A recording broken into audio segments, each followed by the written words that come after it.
சற்று முன் கிடைக்கப்பெற்ற மிக முக்கியமான செய்தி ஒன்று வெளியாகியுள்ளது.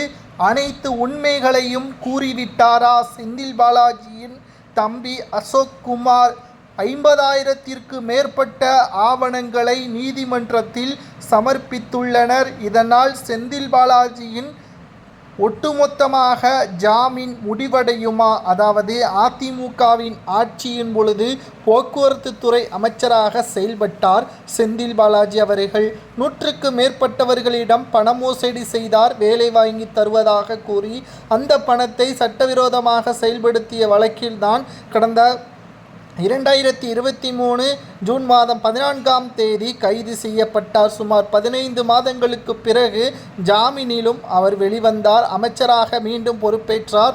மீண்டும் அவர் மீது வழக்கு தொடரப்பட்டு அவர் அமைச்சர் பதவியிலிருந்து ராஜினாமாவும் செய்துள்ளார். வாரம் 2 முறை சென்னை அமலாக்கத்துறை தலைமை அலுவலகத்திற்கு நேரடியாக சென்று கையெழுத்து இட வேண்டும். இதுதான் செந்தில் பாலாஜியின் ஜாமீன் நிபந்தனைகள். தற்பொழுது செந்தில் பாலாஜியை விட அவரது தம்பி அசோக் குமார் தான் மிக முக்கியமான குற்றவாளி.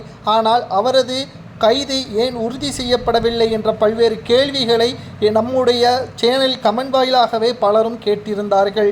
ஆனால் செந்தில் பாலாஜி அவர்களை விட அவரது தம்பி அசோக் குமார் அவர்கள் குற்றவாளி என்பதை நிரூபணம் செய்வதற்கு பல ஆவணங்கள் தேவைப்படுகிறது. ஏனென்றால் கிட்டத்தட்ட செந்தில் பாலாஜி ஆட்சி அதிகாரத்தில் இருந்ததன் காரணமாக, அவரது கையெழுத்து இருந்ததன் காரணமாக அவரை கைது செய்தார்கள்.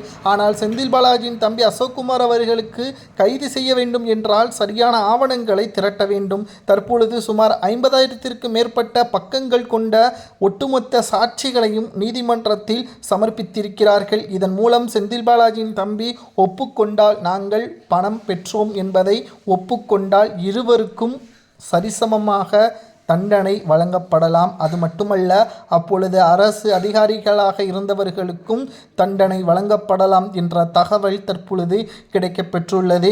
மேலும் திமுக செந்தில் பாலாஜி அவர்களை தேர்தல் நியமன பொறுப்பாளராகவும் தேர்தல் நேரத்தில் முக்கியமான முடிவுகளை அவர் எடுக்கலாம் என்றும் 4 மாவட்டங்களுக்கு இவர் ஒட்டுமொத்தமாக நிறுவன பொறுப்பாளர்களாகவும் ஸ்டாலின் அவர்கள் நியமித்துள்ளார்.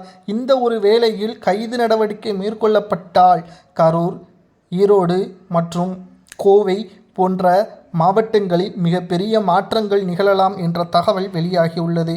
ஒருவேளை கைது செய்யப்பட்டால் என்ன தண்டனை வழங்க